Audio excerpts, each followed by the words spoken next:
से ज्यादा इसके लिए उस समय की यूपीए की सरकार ये जिम्मेवार। पुलिस ने उनके दबाव में काम किया। पूरा षड्यंत्र ये कांग्रेस प्रणीत यूपीए सरकार का था। मालेगांव ब्लास्ट का इंसाफ अधूरा रह गया। 17 साल बाद एनआईए कोर्ट ने साध्वी प्रज्ञा ठाकुर, कर्नल पुरोहित समेत सभी आरोपियों को बरी कर दिया।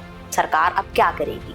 कोर्ट ने इस मामले में पूर्व भाजपा सांसद साध्वी प्रज्ञा सिंह ठाकुर समेत सभी 7 आरोपियों को बरी कर दिया है। कोर्ट ने आरोपियों के खिलाफ कोई ठोस सबूत न मिलने के अभाव में सभी को बरी किया। नमस्कार, मेरा नाम हेमा श्रीवास्तव, आप देख रहे हैं यूनाइटेड भारत। 29 सितंबर 2008 को महाराष्ट्र के नासिक जिले में मालेगांव के भीकू चौक पर मस्जिद के पास एक मोटरसाइकिल में बम धमाका हुआ था। इस धमाके में 6 लोग की मौत और 100 से ज्यादा लोग घायल हो गए थे। सभी मृतक मुस्लिम समुदाय से थे।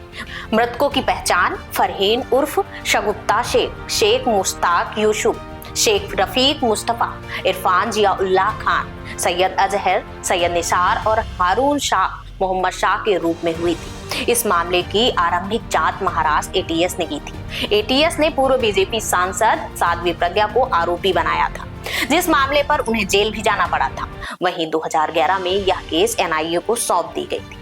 मालेगांव बम ब्लास्ट में 17 साल तक चली सुनवाई के बाद 31 जुलाई 2025 को कोर्ट ने अपना फैसला सुनाया। इस मामले की सुनवाई विशेष जज ए.के. लाहोटी ने की। जज लाहोटी ने कहा कि अभियोजन पक्ष यह साबित नहीं कर सका कि धमाके में इस्तेमाल की गई मोटरसाइकिल साध्वी प्रज्ञा की थी और कर्नल पुरोहित के घर आरडीएक्स होने के कोई सबूत नहीं मिले। वहीं कोर्ट ने यह भी कहा कि आतंकवाद का कोई धर्म नहीं होता और कोई भी धर्म हिंसा की वकालत नहीं करता। मालेगांव बम धमाका मामला भारत के लंबे और विवादास्पद केसों में से एक रहा है। इस तरह आरोपियों को बरी हो जाना सुरक्षा एजेंसियों की कार्यप्रणाली पर भी सवाल खड़े करता है। सवाल यह भी उठता है कि इस बम ब्लास्ट को अंजाम देने वाले असली लोग कौन हैं? वहीं इस मामले में 3 एजेंसियों ने जांच की और 4 जज बदले गए। फिर नतीजा शून्य कैसे रहा? देश के जाने माने आरटीआई एक्टिविस्ट कुणाल शुक्ला ने सवाल करते हुए लिखा, आरोपी बरी हो गए हैं तो फिर मालेगांव बम ब्लास्ट किया किसने था? एनआईए यही देशवासियों को बतला दे। आरोपी बरी हो गए तो फिर मालेगांव बम ब्लास्ट आखिर किया किसने था?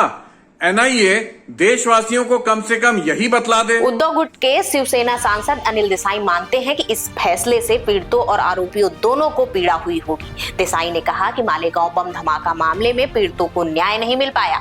जांच एजेंसियां जरूरी सबूत कोर्ट में पेश नहीं कर सकी, जिस वजह से आरोपी बरी हो गए। मुझे लगता है कि अगर जिन आरोपियों के खिलाफ कई साल तक कार्रवाई की गई उन्हें भी पीड़ा हो रही होगी कि जब उनके खिलाफ सबूत नहीं थे तो उनके खिलाफ कार्रवाई क्यों हुई। मालेगांव ब्लास्ट में जिन्होंने अपनों को खोया वो आज खुद को ठगा सा महसूस कर रहे होंगे। मुकदमे के दौरान जहां 39 गवाह मुकर गए, वहीं एक महत्वपूर्ण नुकसान कुछ सीडीज का हुआ जो टूटी हुई पाई गई। इन सीडीज में ठाकुर, पुरोहित और अन्य लोगों की कथित साजिश के दौरान की गई बैठकों के वीडियो फोटोज थे और इन्हें स्वयंभू धर्मगुरु और आरोपी सुधाकर धर द्विवेदी ने गुप्त रूप से रिकॉर्ड किया था। हालांकि अदालत में ये सीडी पेश किए जाने से पहले ही टूटी पाई गई और उनकी कॉपी हासिल करने की कोई कोशिश नहीं की गई।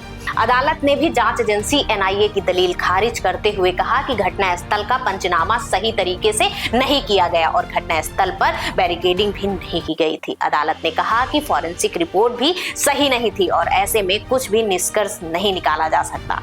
कोर्ट ने कहा कि बाइक के स्वामित्व को लेकर साध्वी प्रज्ञा के खिलाफ कोई सबूत नहीं है। कोर्ट ने कहा कि साध्वी धमाके से 2 साल पहले सन्यासी बन गई और अभियोजन पक्ष धमाके में उनकी साजिश को साबित करने में असफल रहा है। अदालत की टिप्पणी जांच एजेंसियों की कलई खोलती है कि कैसे बगैर सबूत और गवाह के भी जांच एजेंसियां गुनहगार को फ्रेम करती हैं।